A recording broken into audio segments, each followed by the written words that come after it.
Well, good evening, everyone. You may not know me, but you know the name Richard Waring. I am his identical twin, and people have often wondered why I always bring a new poem to each workshop, and it's because I work with my twin, and I I work during the day, and then he works during the night, and we really get a lot done. He also edits my work, and I edit his, and so there you go. I wear a beret, he doesn't, that kind of thing. And one time, actually, we were both in the room, and this 7-year-old girl said to me, actually, "Are you an artist?" And I said, "Well, why, yes, I am." And she said, "Well, I am too. I just don't have the hat." Um, and she turned to my brother, who didn't have his hat on, and he said he was an artist, but he was also hatless. So that made her feel better. I want to begin, as my brother often does, with some quotes. And these are some late barbarisms that I recently discovered in my file of warm-up material. So if these are 5 that kind of stood out. No one should come between you and your impulsive language. Maybe you need to have those words, but not in that order. You have a wonderful title, just not for this poem. This might be a good way to tame a poem that really stinks. Without that pronoun, anything is possible. So now I want to introduce my brother. I've known Richard Waring my whole life. In fact, we grew up together. It was a bit odd that he had an iguana lizard when all the other kids on the street had hamsters and gerbils. Then again, his family was so normal that he had to do something. Eventually, he wrote about these things in his chapbook, Listening to Stones, and later in his full-length volume, What Love Tells Me. 2 other full-length manuscripts are in search of publication. Meanwhile, he works for New England Journal of Medicine and curates the PoemWorks reading series. Please welcome Richard.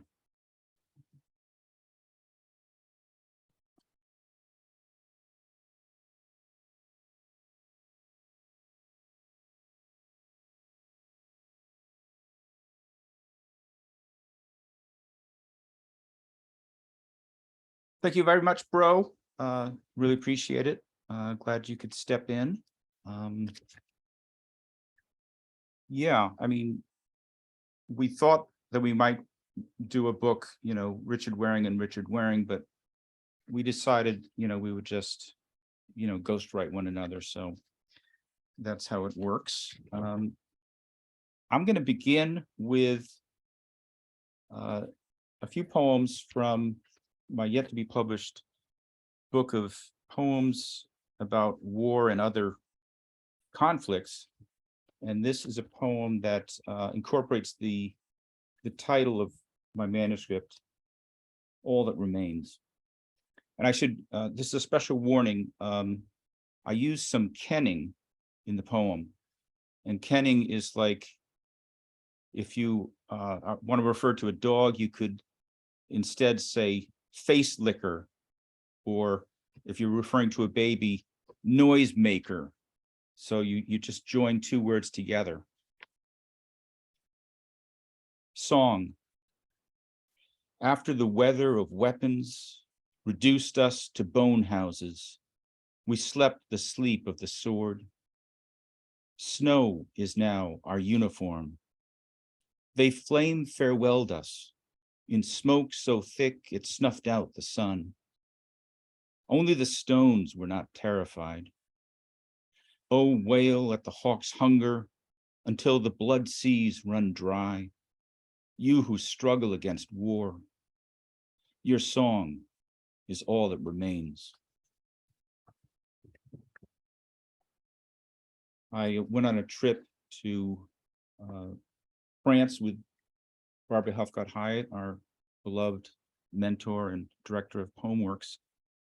And lo and behold, wrote a poem called Joan of Arc. Don't ask what language I speak. It's better French than yours. I would rather you cut my throat than tell you all that I know.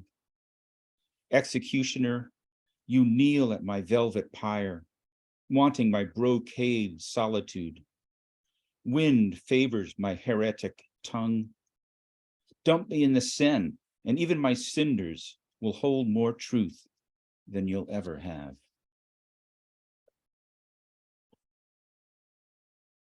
And Crimea has come up a lot lately, and it's certainly been a war-torn territory, particularly as this poem references in the days of Florence Nightingale. After Crimea, convalescing in hospital after a shell exploded above me, I took the woolen serge of my uniform to make order out of this red business. I cut out thousands of geometric patches, no larger than an inch, to commemorate my service in a quilt. While the Ottoman Empire crumbled, I inlaid wool as thick as felt, whip stitching the weft and warp as tight as destiny, my fingers making the needlework into a new creation, tearing war to pieces. Occupational therapy, they called it, keeping me away from drink and cards. The intricate blocks of stars and compasses, turning the woven world into something useful.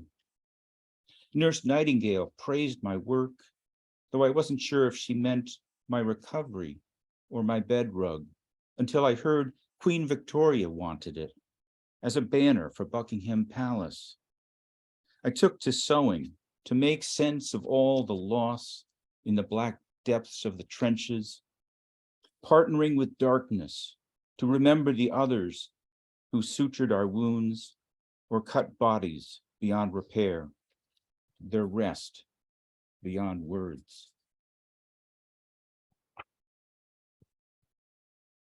Well, a book of this sort can get a little gloomy, so I interspersed other types of poems to bring a little relief to the terrain.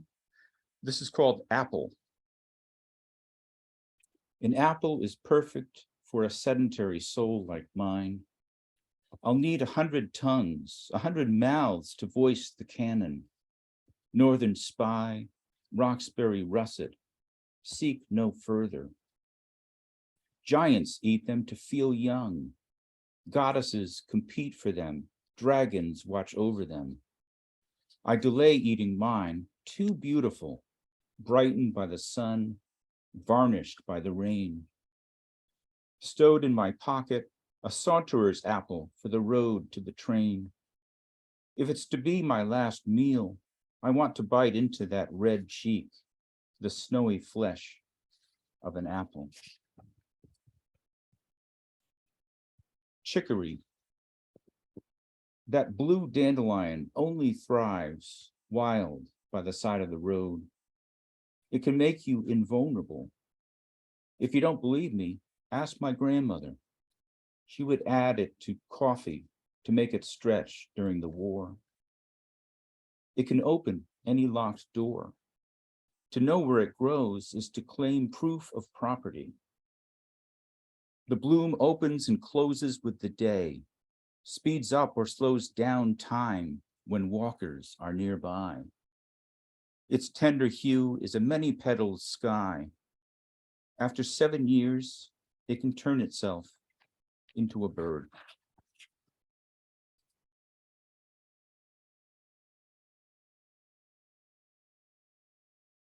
Captain Howard Stansbury sees a blind pelican. I stopped him, old and fat, on the Great Salt Lake. He snapped left and right as I walked close. So great with salt was that lake that few fish lived there. Birds flew more than 30 miles to get food for their young. Could they be feeding him too? I think of Darwin, how they ignored his stories of mutual aid in favor of survival of the fittest. Can we claim any greater charity? Look at our own conflicts. Only the Inuit play the game of chess without using military pieces. The opposing sides are families trying to out-cooperate one another, networking their way to winning, it being too cold in their land for war. And I've got another manuscript that's making its rounds, and it's called Small Beauties, with a quote in the beginning from Sharon Olds. I am paying attention to small beauties, whatever I have, as if it were our duty to find things to love, to bind ourselves to this world.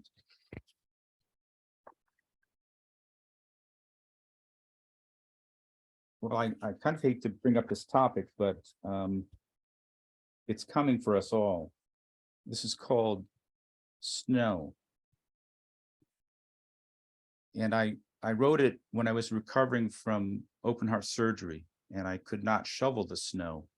And therefore it became such a beautiful thing. Snow. I love the manifold flakes up to my hips in the secret marriage of liquid and solid, the disorderly orders of glory casting a nightly robe over the yard, whiter than the notion of white. Sometimes my heart gets cold, so I bring it inside to sigh by the fire, to melt. Everything is an experiment in drifting, a left-handed squall, purpose forgotten in the royal raiment. Remembrance is a childhood snow day, when time itself seems to fall from the sky, gifting freedom from all institutions. I want to lie down in winter's happiness with itself, seek out my favorite hour when no one can find me.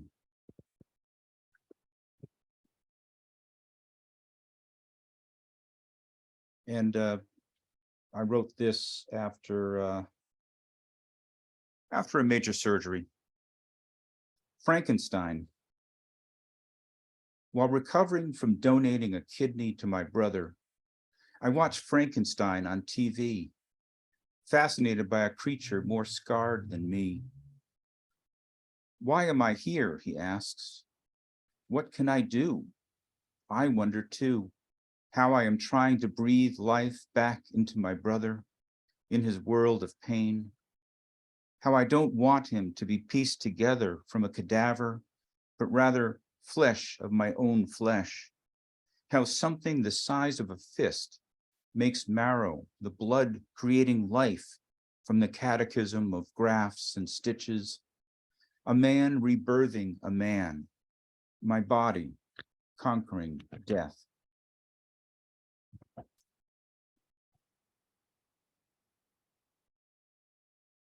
Mrs. Dumpty. She'd wanted him home for supper, but he was such a social climber. That was the problem, always rolling in willy-nilly at all hours. This time was different. After all, it was his second marriage. He had his back against the wall and really fell to pieces. Though his friends in high places tried their tip-top best, only she was able to bring him around. They say marriage is the glue of society, the full-fledged reality. Not so, says Mrs. Dumpty.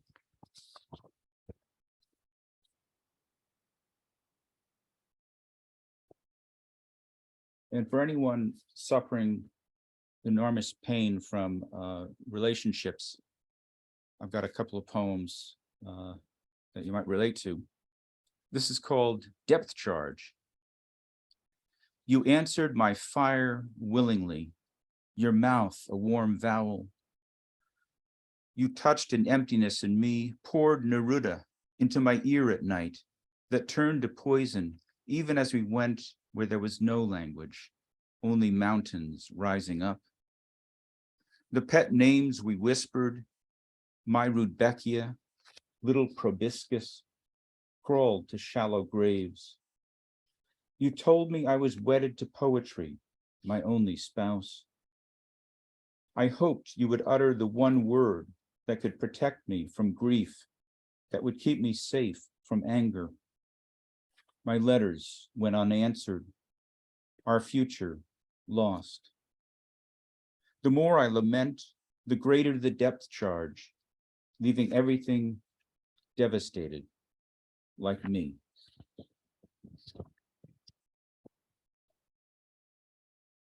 And the natural outcome of that, divorcee, flesh grown back over a workhorse's wound is called proud flesh. Marriage, after all, was lonelier than solitude. Painful? Not at all, except the daily appointments with despair. The illusion that I was indispensable that led to this posthumous life. Time will bring me spring. We were lovers before we knew what time was. Sorrow is a vitamin for growth. Overmorrow and overmorrow, I may once again touch with my own hands the face of love, stand outside myself like the Greek word for ecstasy. Meanwhile, I wear my tin halo everywhere, all the grasses and live oaks in my heart, wintering.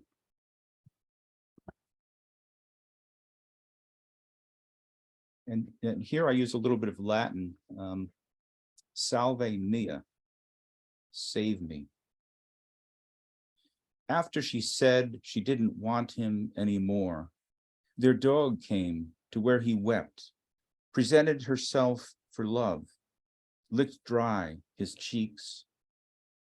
He thought then of Saint Roch, patron saint of bachelors, who cured Rome of the plague and was cast out for succumbing to it. Exiled to a woods, no water, no food, until the miracle of a fresh spring, and a dog, unbidden, showed up to bring what no human would, a biscuit. He saw in his dog's kind eyes the sort of world he thought he lost, and was restored.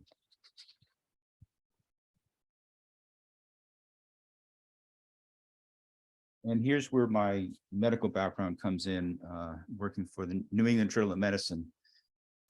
Post-divorce ultrasound. He pushes the probe into its final awkward spot where the blood comes out of my heart when I say, "You're looking at the heart of a poet." "Is that right?" he asks, repositioning the wand. "Oh yeah, I see. To be or not to be."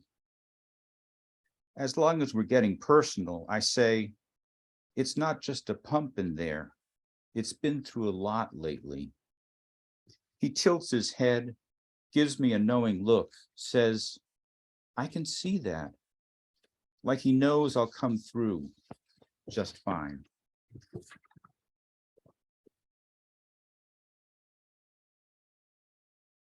And then this is kind of an origin story. Becoming a poet. I am solitary, moon-driven, cultivating poems the way others grow gardens. Poems flow from my pen as if dictated. I am a song and a god. Sometimes I write poems on my shirt sleeves during walks, careful not to wash them until I've copied down what I've written there. I blame Jesus for jamming the conversation between me and God. The telephone of Christ into which everyone forever calls Hello? Who's there? To no one. As a child, I didn't believe in mirrors when they told me I have edges, am not unlimited, able to mix with my surroundings. I am like the anemone that opened so wide it could not close again, and so had to receive everything the night had to offer.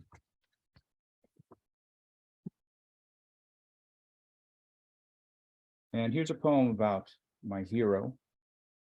It's called Just Like Rilke. I'm ready for my castle, nestled in the European mountainside, just like Rainer Maria Rilke's, brought to him by every wealthy widowed countess. I'll leave my wife and children, if I have some, to cling to ancient marble dug from storied depths, flung to those starry heights, while Rilke's angel scares the bejesus out of me and turns my adrenaline into an opus by candlelight. I want to not just be seen, but be held, to be called by my pronouns, thee and thou. I'm ready, bring it on. My pencil, up for the task, is razor sharp.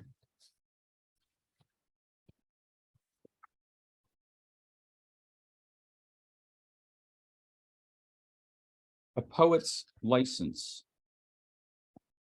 A lazy dog jumps over the brown fox. I made him do it. When I want to, I can kill 2 stones with 1 bird. I am there every time a tree falls in the forest. I make weeping willows laugh. I can teach the archaic torso of Apollo to walk. He has no legs. I say, go lightly. I keep death at bay all day. I'm donating my soul to science. If someone steals my wallet, my license will talk.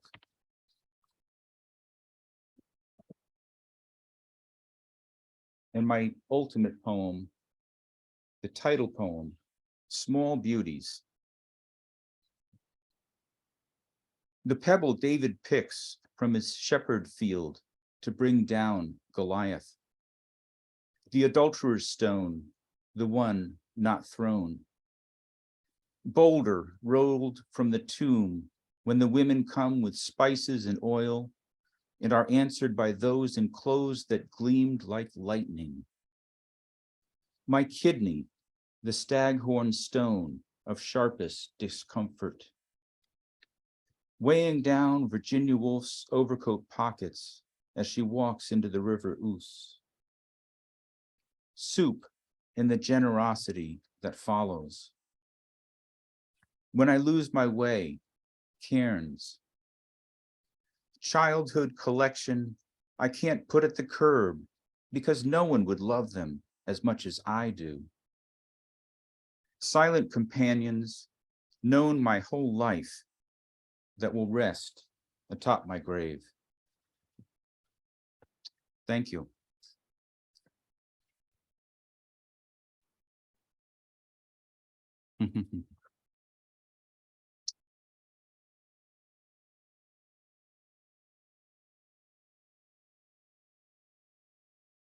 And now I want to bring in Dianne Silvestri, her first full-length book of poetry, But I Still Have My Fingerprints, is recently out from Cavan Carey Press.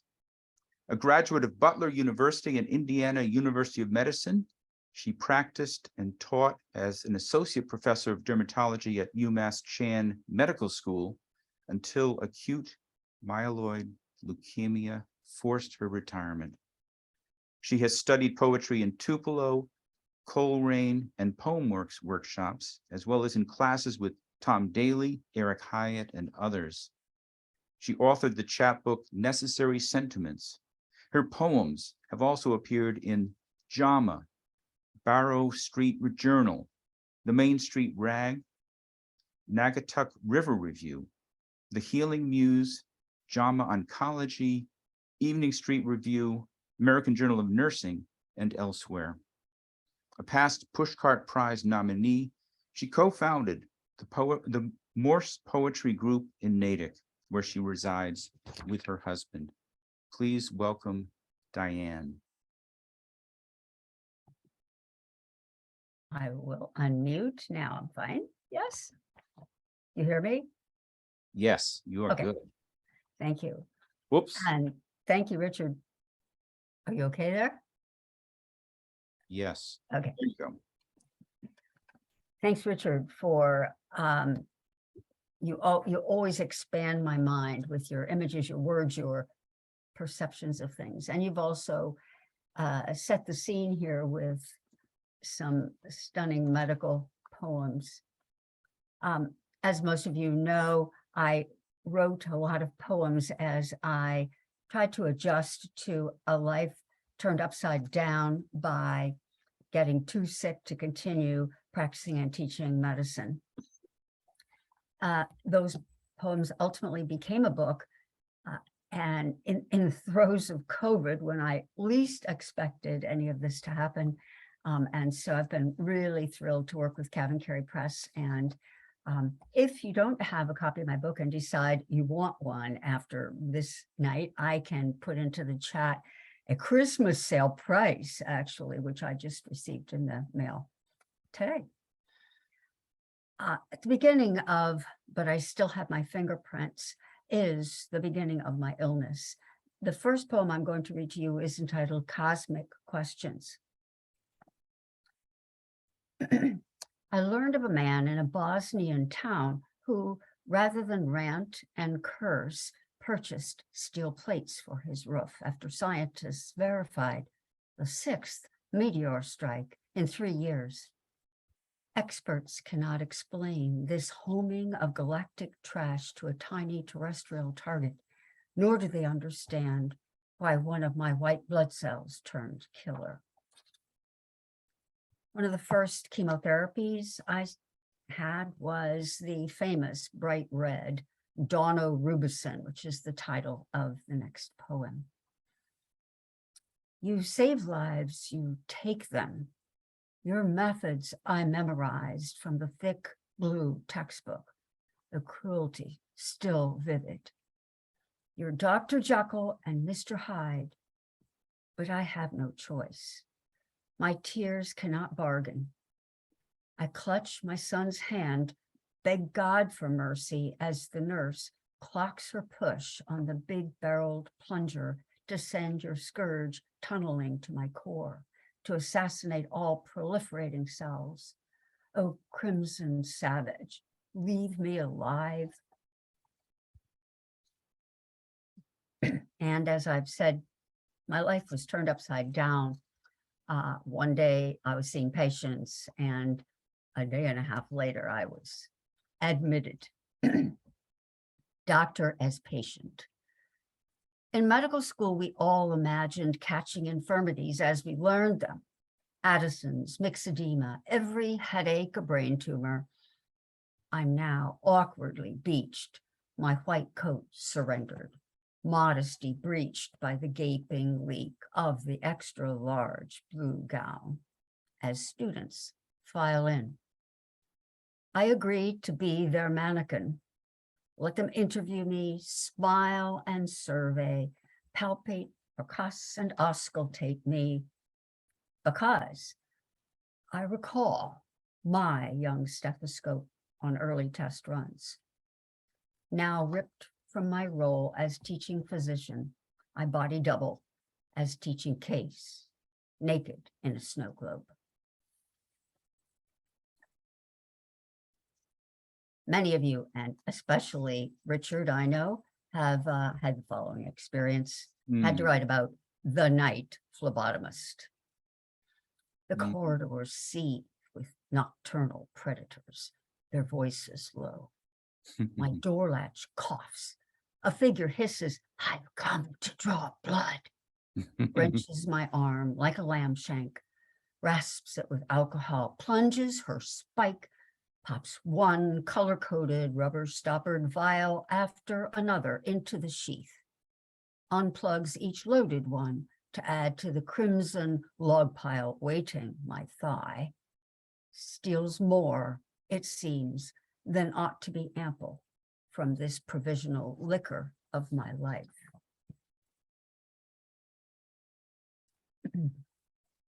The room in the hospital can get lonely after being there weeks. But I made a friend, and this poem is Poem for George. I've named this special IV pole George, my constant companion in empty hours through chemo and the eternal waiting. He tirelessly suspends fluid balloons and supports pumps that purr and sizzle like dizzy bees, pushing mysteries into me. George is strong to steady my step, and sometimes winks his glee at my gloom. He doesn't object if I push him away when I need some space. Infrequently, his tires accidentally roll over the 3 trailing tubes that hitch us together.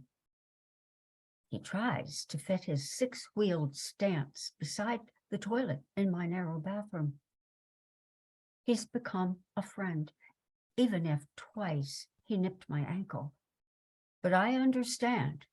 My anger slips out sometimes too. After the course of chemo, of course, I had to have bone marrow biopsy again to see if the cancer was gone. Bone marrow biopsy. Days dragged past since the needle pressed into my core, its suction gurgling. Experts weigh if my disease is banished, dissect the slush and extracted spicules, like when we tweezed owl pellets in 5th grade to untangle the remnants of a mouse, a bat, a small bird with claws preserved. Submitted the disarticulated tally logged from the owl's expectorated dross, sobering evidence of life sacrificed in natural selection. I wonder if the news will relegate me to join the world's refuse. The wait is so long. I touch my hip, still tender from the doctor's drill. It's almost like yesterday. I did get a remission through the chemo and the consolidation chemotherapy, but was offered by my doctor that I would probably have a relapse unless I had a bone marrow transplant, or what's now called stem cell transplant. I wrote this to the 28-year-old man who was found to match my cells. So dear, healthy 28-year-old man, mind you, I didn't know who he was. That was the only information I could be given for several years. How did you get the idea to be a marrow donor? What prompted you to sign to let them swab your cheek? Why did you take a chance somewhere there might be a me? How did you feel when they called to warn you could be a match? Did they ask if you still meant it? Still wanted to give your cells? How did you react when your blood confirmed your chromosome for immunity was a picture of the totem of mine, 10 stripes in perfect match? Did you know about the shots that would drive your bones to ache, to make newborn cells to be siphoned, sifted, and shipped on ice to me, longing, readied, and waiting? Whoever you are, will your sacrifice be worthwhile? And for me, being alive on account of someone else's cells was something I needed to try to figure out. It was a strange feeling. The next poem is Chimera. It has an epigraph of the dictionary's definitions, Chimera 1. an organism with tissues of diverse genetic composition. 2, a fanciful or nearly impossible idea. There's a man in my life, nesting in caverns in my bones, pulsing his excursions and navigating forks in my veins, almost as if he owns them. The blood in there I call mine, but its cells were his signature. I pray this union will work, but worry about a mutiny. I must find a way to persuade the new guy to be my ally. God, help the two of me to get along. So in my weeks in the hospital room, I looked out of the window a lot. And so I have several poems like that. This is one. Seated on my hospital bed. My 7th floor window vibrates. The room throbs in crescendo as a rescue helicopter stitches a curved seam across the sky, bound for Children's Hospital. Balanced like a dragonfly, it settles on the roof. As the blades stretch to slow, curled jumpsuits spring free. Deliver a cot, coax it up to stand on baby deer legs, urge it toward a door. My mind draws in close, imagining the injured child or fevered unconscious body, the nearby ashen parents. I blink. My self-pity has vanished.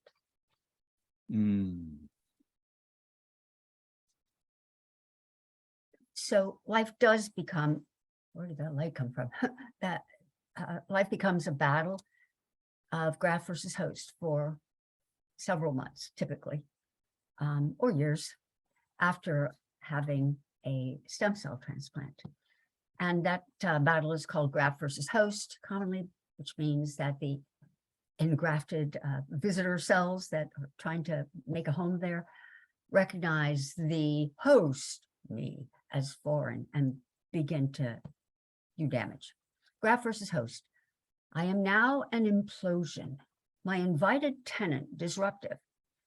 He inflates my skin to foam, burns my mouth's membranes, sands my blinking, rifles my gut, splots my hide like a leopard's. I never imagined such a question, but just who is in control? Whose breath is on my tongue? When I clean beneath my fingernails, whose cells do I quarry?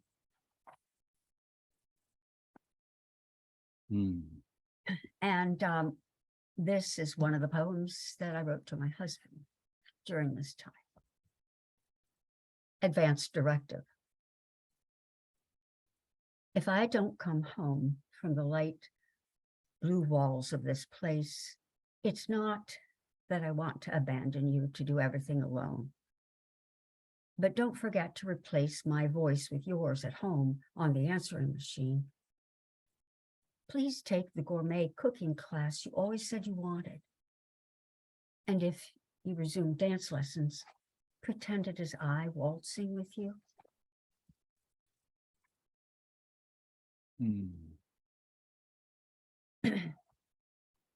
So I would sometimes get out of the hospital, be discharged, and then I'd have to be readmitted. Here's one called Readmitted, this time to the overflow ward. Epigraph by Franz Kafka. It is not necessary to accept everything as true. One must only accept it as necessary. Just as I'm aching for a warm blanket, the new nurse coasts into my room, mascara so thick, I'm sure she can't see me. She doesn't even seem to know my name, but holds out a loaded cup of brown pills. I don't need a laxative. Oh, you should take them, she strikes in the voice of a dressing room attendant. We give them to everyone here twice a day. It's like a warm blanket. Is there anything else you need?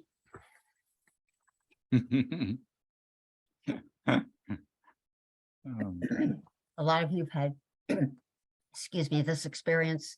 This is short, so I won't put you through it for long. MRI.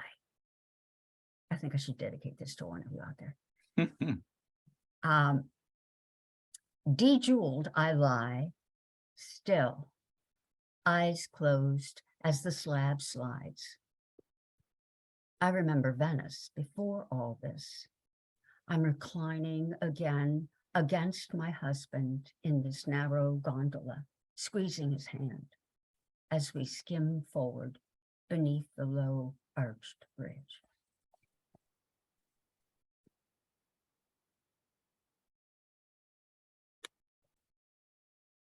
And out again.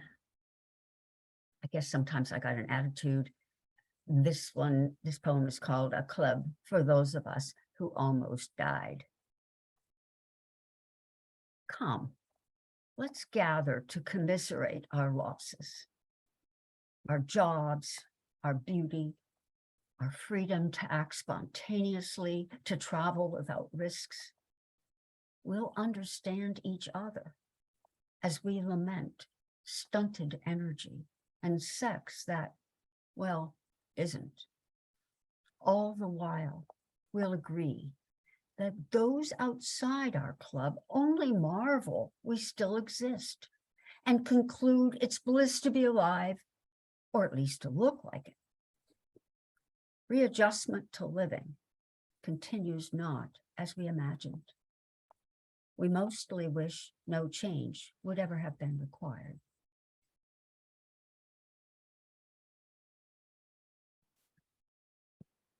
And kind of in the same vein, this one called Wanted, Lust. Loss of it is not unusual, but to lose it, unwelcome. Both of us now longing with sighs for what may have expired during the long, essential diversion as we blinked directly into the fire. Both of us unaware of collateral damage as survival occupied the sheets where we lie in separate masks, isolated in sanitized insanity, luxury stolen, last lantern blown out, or lingering.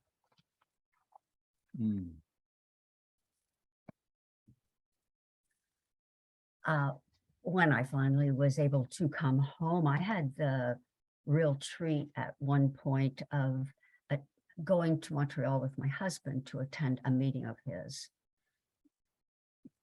The title of the poem is With Feathers. The epigraph is a sentence that I saw in my hospital chart. The patient is at high risk of morbidity from medications, as well as her disease.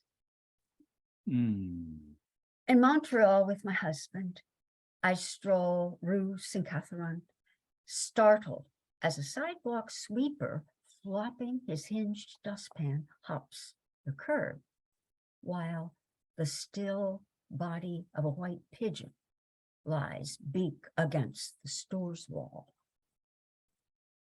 Birds that bullet my kitchen windows may ricochet injured, but usually snap up and ruffle, shrug off the stun and fly, alive, maybe one feather missing.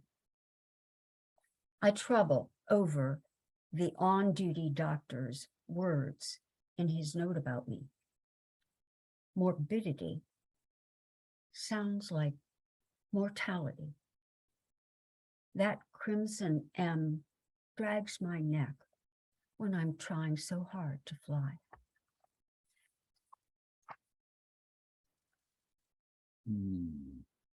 And this was several years into this journey. This is entitled Victory Garden. In the glazed teal ceramic planter my husband received from his best friend when I was near death, the burgeoning Dieffenbachia beside the red-veined prayer plant blanches 3 blades weekly. And when those leaves are lopped, the blackening fingers of palm deeper in the jungle wither in ominous demise. Plants in general are heartless. I mean, after surviving 5 years, my husband's victory garden now threatens, and I feel I must keep us both alive for him. And there are some happier recovery poems in this book, but I guess I got to do a volume 2 to get from years 5 to almost 10 where I am now. But this still really resonates with me, as everybody who sees me there laughs. This is called Retail Therapy. Declared fit to shop for groceries, I heap my carriage with bulging bags, offload bounty to my car, coax my empty cart on the asphalt to surge toward the highlight of the trip. At the return stall, I plunge the cart into the queue in clattering collision, thrust it through the nearest basket's back, then ram the 2 to engage some strays, grating cacophony while I assemble those flung pell-mell by odd customers who don't appreciate how good this feels.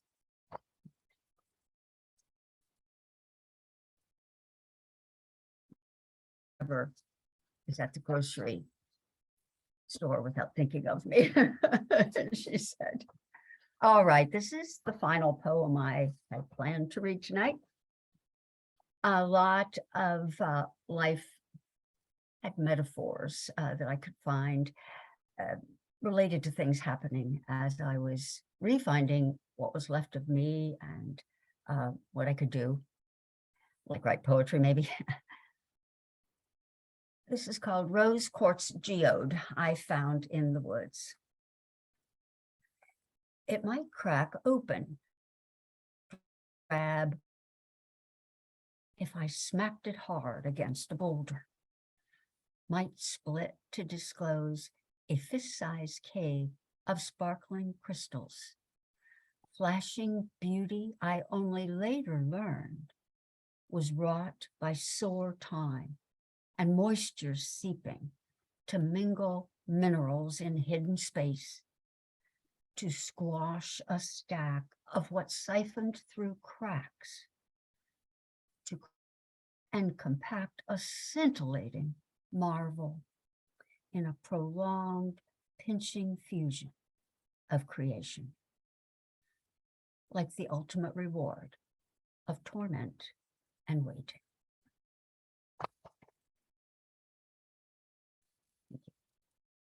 Thanks. Wow. As you'll see in the chat, brave, wonderful, so many incredible images. I'm sure, like me, you are an avid reader of Morbidity and Mortality Weekly Report. I used to. And it is dangerous to be a doctor when you have to be a patient. You know too much, you read things that you shouldn't be reading. But really, wonderful reading. Thank you so much. Thanks, Richard. Thank you all. So moving on, we are going to hear from others in the room, and we're going to start with Carla Schwartz. Wow. Thank you. Thank you, Diane and Richard, for such a wonderful and meaningful reading so far. Is it just one poem or? Yes, one poem. One poem. Great. Great. Great. Perfect. I think I'm going to change the subject just a little bit. It's not this a little it's not an uplifting poem either. This is a poem from my new chapbook called Signs of Marriage. And this poem is called Your Table Saw. The first thing I notice is the blade, protruding like a shark fin, but with teeth and no tongue. My father had a table saw too. Seeing yours reminds me of my father's sharp tongue, which, when I was young, cut like a saw through the air with each of my missteps. Like when I didn't add the garlic to the meat sauce that first time, didn't simmer the sauce with a low enough flame. Once, when I was a teen, my father grabbed my wrists and blocked my way with his force. My father discouraged me from studying mathematics after college, told me I wasn't smart enough. Now, at 91, too tired to shout, my father sits to go upstairs. He switches on the motor and rides his stair lift up and down. Outside, with your table saw, working on my cubbies, you measure and cut boards, then biscuit them and glue. Thank you. Thank you very much. Wow. Wow. Up next, Pam Gem. Thank you. Wonderful reading, Richard and Diane. Wow. This is called Sonnet for Freya, the Norse goddess of fire. Have prudence if you fail her. She's taken an oath of freedom. Like a comet, she rises a mystical mile, high with a smile that annihilates. She'll spiral with a cat's 9 lives, feral all the while her madder red eyes, siren, endurance with 1,000,000 filaments. Inside, she's yoked to the brim, hard vein, feldspar welts flank her ironstone thighs, sustained from the heat of her creation. No scourge of shun, headstrong she pyros through a civilization that has come undone. Thank you. Thank you, Pam. And now, with her red beret husband, Margot Wazansky. His twin. Yeah, no, David wants me to say that he's really my husband's twin.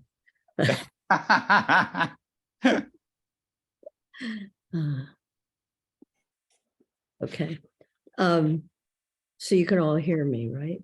I got some weird Yes. mess. That was a beautiful reading, Diane and Richard. It was so intimate and so meaningful. And a lot of your poems resonated with me, Diane, because I came through an almost a near-death experience that I wrote a chapbook about. Anyway, this is a seasonal poem. Louder, louder. Fallow field. I race over the field, rows still deep enough to catch rain, reaching up to the sky and rolling beyond like sunrise on the solstice. I dive under hovering clouds to the curve of the world, curve of my beginning. Those golden furrows like rivers of sunlight, like harvest after the harvest, corn stalks decomposing, the field soon to become a plain of dirt, unseeded, bare, as far as I can see, yet anything but idle, full of life, renewing the soil, worms aerating as they burrow, rainfall becoming groundwater, fungi and tiny celled creatures multiplying. potassium, phosphorus rising up from the depths. Our ancestors knew every field needs rest. 2 years growth, the next year in fallow. Don't you need the same as winter threatens? And I too need to let my mind lie fallow after tilling and digging and scratching for words, need to nourish my feedlot with composted pages, restore it with quiet. If I'm ready, when the dogwood blooms, I'll return. So beautiful. It's like you're a secretary taking dictation from the earth.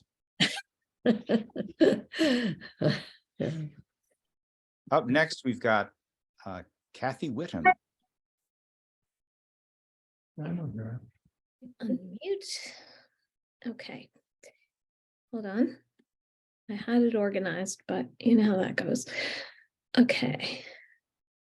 Can you hear me? Yes. Okay. All right. This is called Late Sunreach. 1. A singular leaf among many tucked in shadow catches late sunreach, a slow, brilliant ember. My urge to see every moment of its fading grips my eyelids, unblinking, until the last wink merges it with the shadows and the woods cool into darkness. 2. A singular leaf among many tucked in shadow catches late sunreach, a slow, brilliant ember among many tucked in shadow. My urge to see a slow, brilliant ember every moment of its fading. My urge to see grips my eyelids every moment of its fading, unblinking until the last wink grips my eyelids, merges it with the shadows, unblinking until the last wink. And the woods cool into darkness, merging with the shadows, past late sunreach. The woods cool into darkness, a singular leaf.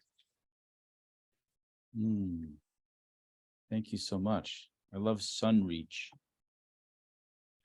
And now, Deborah DiNicola.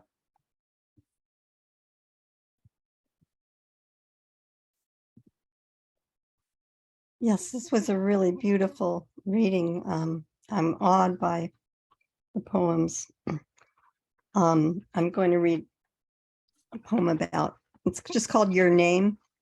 When I was very young, I can hardly know what age, I think 3 or 4.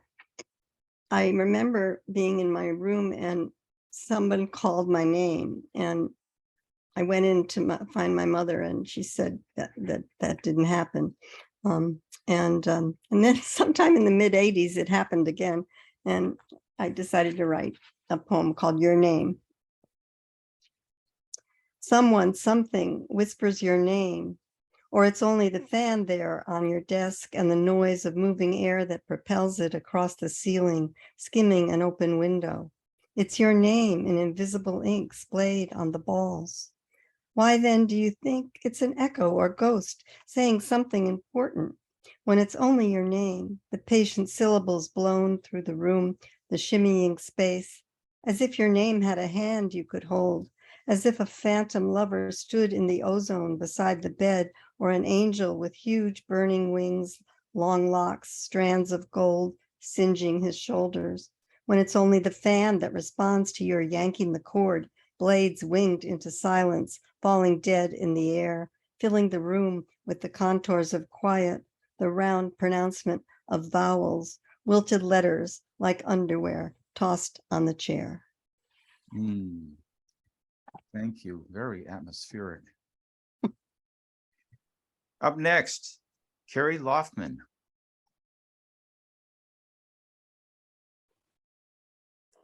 Hello. Hey, hey. Whoops, whoops, whoops, whoops, whoops. You're good. No, I'm good. I'm kind of poems here. Richard and Diane, just the way you read and the beautiful words. I'm kind of feeling silly reading this one, but this poem is both maybe a seasonal poem and a minor critique about the vagaries of getting older. Osteoporosis. Winter strips bark from the white birch. 3 graces splayed on the edge. Wind plays requiem with flesh fluttering over black fungi. The sound of bronze borers eating through cambium, sapwood, heart, revealing pith of matter never spent but rearranged. My limber lost bones spew calcium miracles. Molecules change mass unseen. Empty to tears, barely held together in skin. Very You- nice. Up next, Wendy Drexler.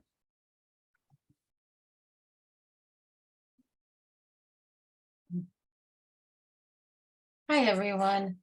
Oh, what a beautiful reading, and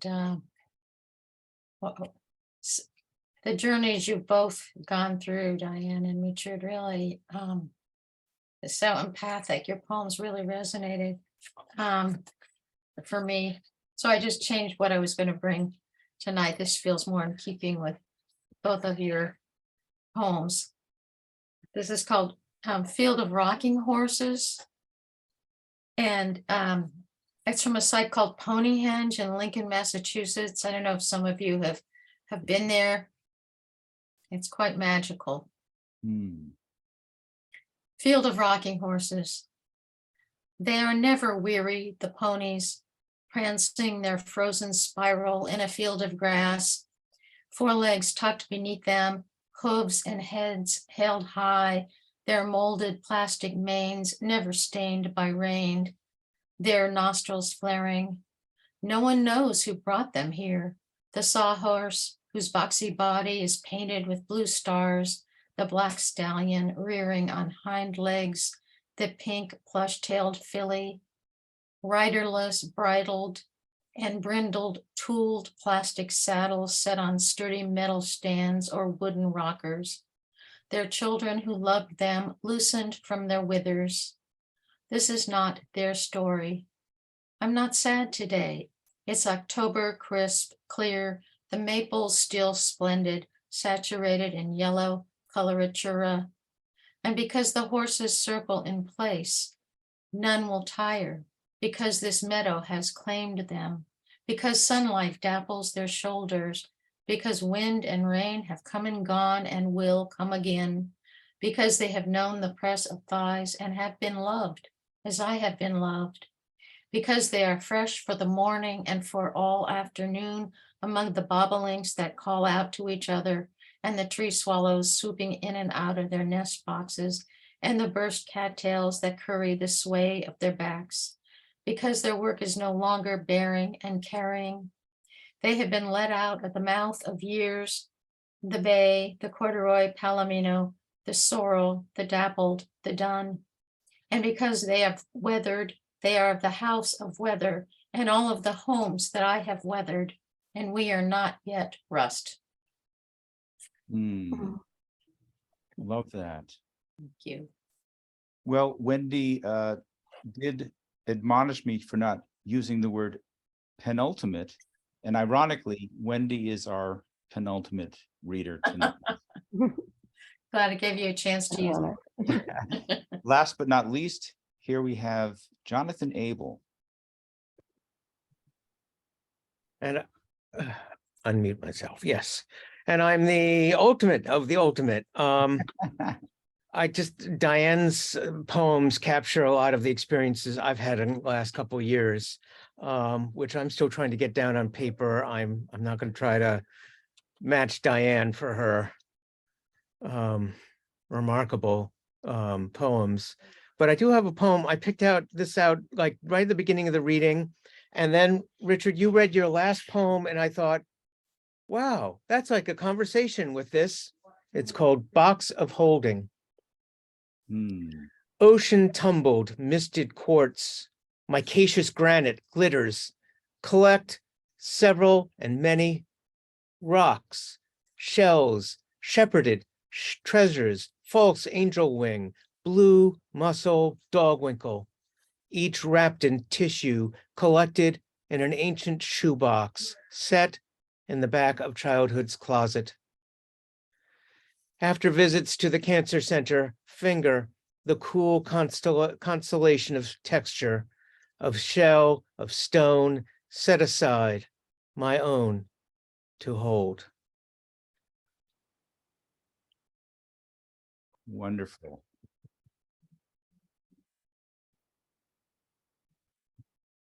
Well, that is a wrap of the reading.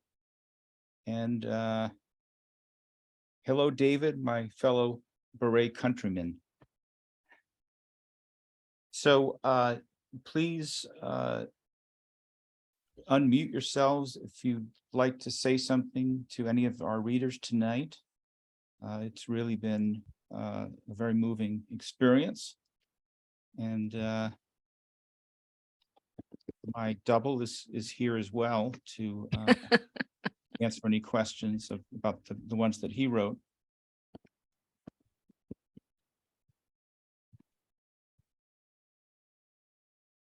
Is everybody? It was just quite stunning. It's quite engaging, just kind of mesmerizing, the whole thing.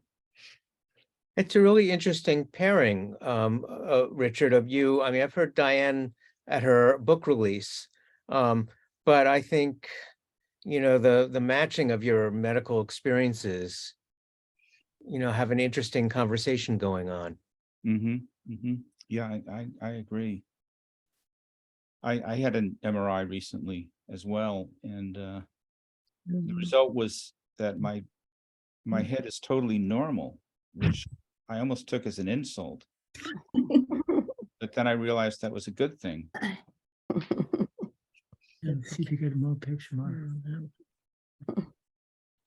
It is kind of, well, as in borrowing Wendy's word, it's an adventure every time I read from this collection, which for me is, you know, really new. It's just started reading from it in September at the first pre-launch thing. And each audience, of course, is different, and learning how to select which poems I'm reading for this time limit this time it takes quite a while. And with this group, I thought, well, I know there's so many people here who will have had one of these experiences or another, or relate to some of this.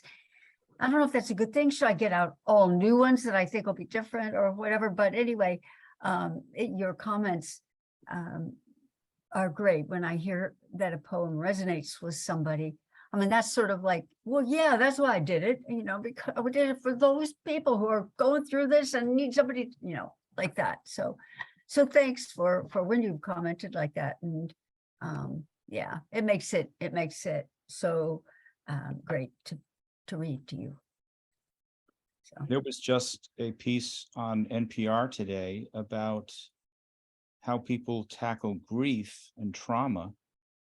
You know, whether it's a school shooting or war-torn situation or some kind of medical challenge, and that some of the doctors are recommending that you write about it. And it makes me wonder, what did the poor people, unlike us, do with all this if they're not writing about it? And are they, you know, depriving themselves of a healthier framework of mind?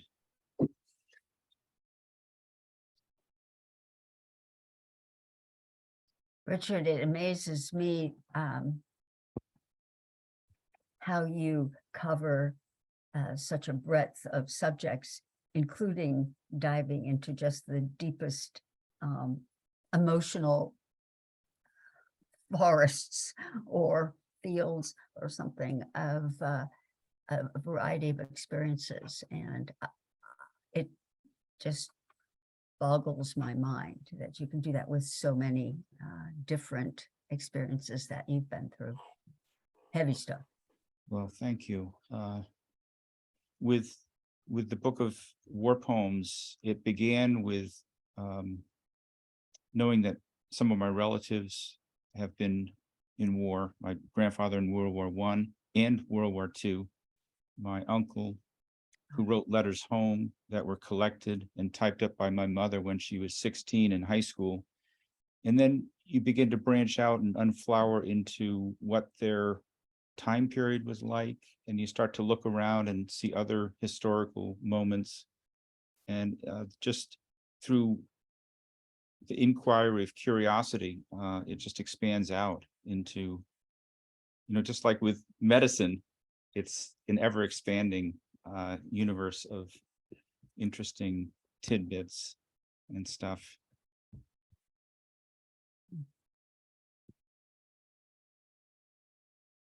Reminds me of books.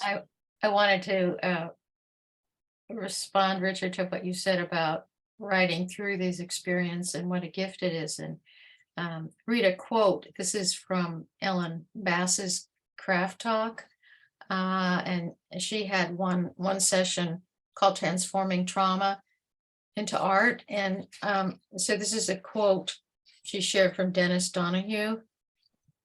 "The passions may be terrible, but the syllables are a relief."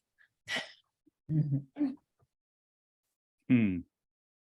Part of the healing process in writing has to do with the acceptance phase. And once you can write about it, and if you're in denial, once you can start writing about it, you've reached that acceptance phase, which I always find to be like hopeful. It gives me hope as a writer that there's, when things are going bad, that I'm doing the right thing.